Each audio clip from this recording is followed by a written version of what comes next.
अस्सलाम वालेकुम नाजरीन, सियाल उर्दू एकेडमी में आपको खुशामदीद कहते हैं।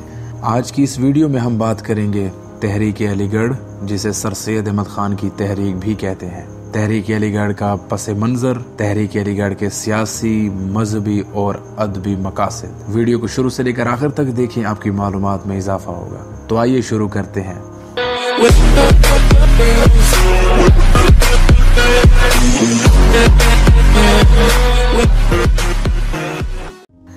तहरीक अलीगढ़ को समझने के लिए इसका पस मंजर जानना जरूरी है।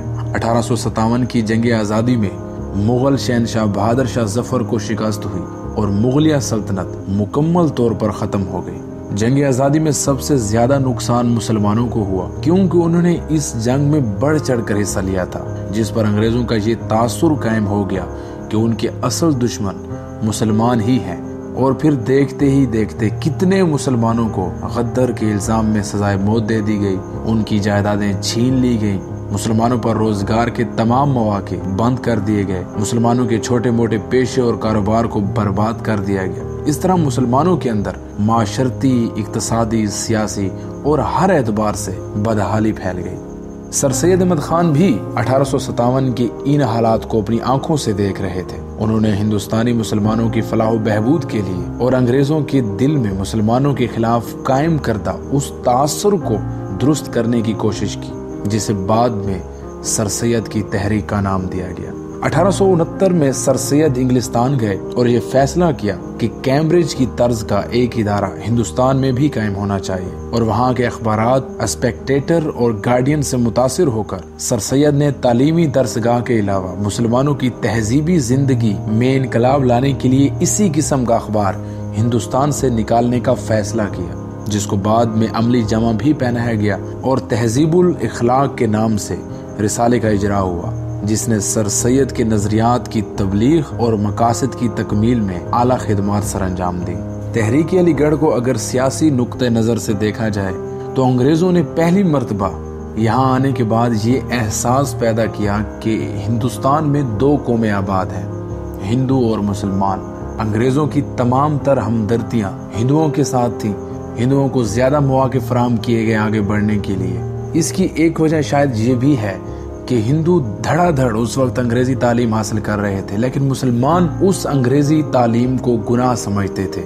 इसी वजह से तमाम ओहदे हिंदुओं के हाथ आ गए और मुसलमान पस्ती का शिकार होते चले गए। सर सैयद भी देख रहे थे और सर सैयद ने मुसलमानों में ये शऊर पैदा करने की कोशिश की कि उन्हें मजहबी तालीम के साथ साथ अंग्रेजी तालीम पर भी तवज्जो देनी चाहिए, और अगर मुसलमान अंग्रेजी तालीम को छोड़ेंगे तो वो महकूम होकर रह जाएंगे और हिंदू उनके ऊपर हमेशा हुकूमत करते रहेंगे। तहरीक अलीगढ़ ने मुसलमानों को सियासी तौर पर शऊर दिलाने के लिए तहजीबुल इखलाक में उनकी जहनी इनकलाब की राह हमवार की। इसके अलावा मुख्तलिफ तराजम के जरिए इल्मी खजाने जो कि यूरोप की अलमारियों में बंद थे, उनको मुसलमानों के सामने पेश किया और कौम को सियासी तौर पर मुतहर्रिक करने की कोशिश की, जिससे हिंदुस्तानी मुसलमानों की सियासी और तमदनी जिंदगी में भी इनकलाब बर्पा हुआ और एक जदगाना कौम का एहसास पैदा हुआ। तहरीक अलीगढ़ का दूसरा अहम जाविया मजहबी नोयत का था, क्योंकि उस दौर में मजहब सिर्फ हसूल सवाब का जरिया बन गया था। सर सैयद अहमद खान की तहरीक ने इस जमूत को तोड़ने की कोशिश की। उन्होंने मुसलमानों को उनके अजीम माजी की याद दिलाते हुए बताया कि मुसलमानों के एक हाथ में कुरान और दूसरे हाथ में हिकमत अमली होनी चाहिए, जिसके बाद वो पूरी दुनिया पे हुकूमत कर सकते हैं। मजहब को सिर्फ सवाब की नियत से ना देखा जाए, बल्कि इसमें दुनिया की कामयाबी के सारे खजाने पोशीदा हैं, जिस पर अमल करके हम एक बेहतरीन कौम बन सकते हैं। चुनांचे इस तहरीक ने मजहब की सदाकत के लिए अक्ल इंसानी और कानून फितरत को मियार करार दिया। इस जाविये से देखा जाए तो अलीगढ़ तहरीक ने इस्लाम को दाखिली और खारजी खतरों से तहफ़्फ़ुज़ अता किया। तहरीक अलीगढ़ का तीसरा फाल जाविया अदबी है। इसके तहत न सिर्फ उर्दू ज़बान को वुसअत मिली, बल्कि उर्दू ज़बान के असालीब बयान यानी तर्ज तहरीर और मानी भी मुतासिर हुए और इसके मौज़ूआत का दायरा वसी हो गया। इससे पहले अदब सिर्फ तसव्वुफ़, तारीख और तज़किरा निगारी तक महदूद था। तहरीक अलीगढ़ ने उर्दू ज़बान में हिंदी अल्फाज के गलबे को रोका और नसर में सादगी पैदा की। आइए जायजा लेते हैं कि सर सैयद तहरीक ने उर्दू अदब के कौन से शोबों को ज्यादा मुतासिर किया। अलीगढ़ तहरीक में सबसे ज्यादा फायदा नसर को हुआ। चूंकि अलीगढ़ तहरीक का मकसद एक कौम को परवान चढ़ाना था, इसलिए ख्वास के बजाय आम लोगों पर तवज्जो दी गई। शायरी चूंकि मुश्किल होती है और इसको सिर्फ चंद खास लोग ही समझ सकते हैं, इसलिए नसर को अपनाया गया, जिससे उर्दू नसर का एक बावकार, संजीदा और मुतवाज़िन मकाम कायम हुआ और इसे शायरी के मुकफ़ा और मुसज्जा असलूब से निजात दिलाकर सादगी और मतानत की कुशादा डगर पर डाल दिया गया। सवानह निगारी की अगर हम बात करें तो 18वीं सदी में मसीह मुबल्लिगीन ने हादी इस्लाम हज़रत मोहम्मद सल्लल्लाहु अलैहि वसल्लम और दीगर नामवर मुसलमानों के गलत सवानी कवायफ शाये कर दिए और इस्लाम के बारे में गलत फहमियाँ फैलाने की कोशिश की।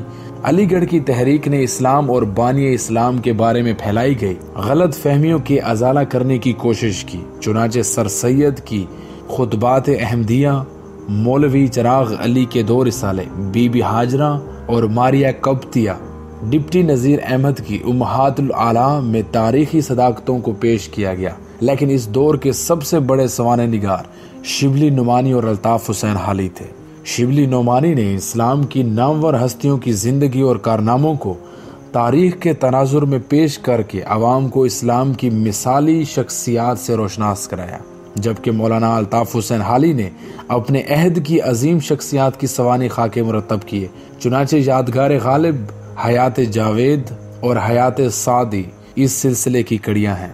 तारीख निगारी की अगर हम बात करें तो अलीगढ़ तहरीक ने कौम को बेदार करने के लिए उन्हें अजीम माजी की याद दिलाने की कोशिश की कि हमारे बुजुर्गों ने मेहनत और बेहतरीन हिकमत अमली से कई मुरब्बा मीलों पर हुकूमत की। इसी नुक्ते नज़र से सर सैयद ने आईन अकबरी, तुजुक जहांगीरी और तारीख फिरोज शाही दोबारा मुरतब की। शिबली नुमानी ने सीरतुन नबी सल्लल्लाहु अलैहि वसल्लम, अल फारूक, अल मामून और औरंगजेब आलमगीर पर एक नज़र लिखी। मौलवी ज़काउल्लाह ने तारीख हिंदुस्तान तालीफ की। सर सैयद की तहरीक ने बुजुर्गों के अच्छे और बुरे दोनों तरह के कारनामों को सदाकत के साथ पेश किया ताकि लोग अच्छे कामों को अपना सकें और बुरे कारनामों से सबक सीख सकें। इस हकीकत को नजरअंदाज नहीं किया जा सकता कि अलीगढ़ तहरीक ने एक बेमाया जबान को तारीख निगारी का मियारी असलूब अता किया। सर सैयद की तहरीक में नज़म निगारी को अगर हम देखें तो सर सैयद ने गजल के बजाय नज़म रैज करने का मशवरा दिया और उसके फरोग में सर सैयद का अहम तरीन कारनामा ये है कि उन्होंने हाली से मुसद्दस से मदो जज़र इस्लाम लिखवाई और फिर इसे अमाले हसना में शुमार किया। एक जगह लिखते हैं कि अगर क़यामत के दिन मुझसे पूछा जाए कि तुमने दुनिया में क्या किया तो मैं कहूँगा कि अल्ताफ हुसैन हाली से मदो जज़र इस्लाम लिखवाई। सर सैयद शायरी के मुखालिफ नहीं थे बल्कि शायरी को नेचुरल पोइट्री के करीब लाना चाहते थे। वो समझ चुके थे कि अब शायरी में जदीद मौज़ूआत को बयान करना चाहिए। यही वजह है कि उन्होंने मोहम्मद हुसैन आज़ाद के नेचर मुशायरे की दाद दी और उनकी मसनवी ख्वाब अमन को दिल खोल कर सराहा। सर सैयद की इन नजरियात का असर ये हुआ कि उर्दू नज़म में फितरत निगारी की एक मौसर तहरीक पैदा हो गई। नज़म में वुसअत पैदा हुई और जदीद मौज़ूआत को बयान किया गया। असनाफ नसर में अलीगढ़ तहरीक का एक और अहम कारनामा उर्दू मजमून नवीसी का फ़रोग़ है। सर सैयद के सामने चूंकि एक मकसद था, इस मकसद को पूरा करने के लिए उन्होंने असनाफ अदब में मजमून निगारी की रिवायत डाली और तहज़ीबुल इखलाक में आला दर्जे के मज़ामीन लिखे। उर्दू में नावल निगारी की रिवायत भी इसी तहरीक के ज़ेर असर पड़ी। उर्दू में नावल निगारी की इब्तिदा मौलवी नज़ीर अहमद ने की। इस सिलसिले में मिरातुल उरूस, रोयाए सादका, बिनातुन नाश वगैरह नावल लिखकर उस वक्त के बिगड़े हुए माशरे को सुधारने की भरपूर कोशिश की। इन नावलों में डिप्टी नज़ीर अहमद ने औरतों के मसाइल को बयान किया और एक खास मकसदियत की तहत नावल लिखे। इस दौर के नावलों ने अवामुन्नास में बेहद मकबूलियत हासिल की। उर्दू अदब में तनकीद की अगर हम बात करें तो अलीगढ़ तहरीक से पहले अदबी तनकीद सिर्फ ज़ाती तासुर के इजहार तक ही महदूद थी। अगरचे सर सैयद ने तनकीद की कोई किताब नहीं लिखी, लेकिन उनके साथियों में हाली ने मुकदमा शेर व शायरी लिखकर उर्दू तनकीद की खिश्ते अव्वल रखी और ये हाली का वो अजीम कारनामा है जिसने हमारे शेरी अदब में इनकलाब बर्पा कर दिया। मौलवी अब्दुल हक याद हाली में फरमाते हैं, मुकदमा शेर व शायरी उर्दू ज़बान में तनकीद की पहली किताब है और इस मौजू पर इससे बेहतर कोई किताब नहीं लिखी गई।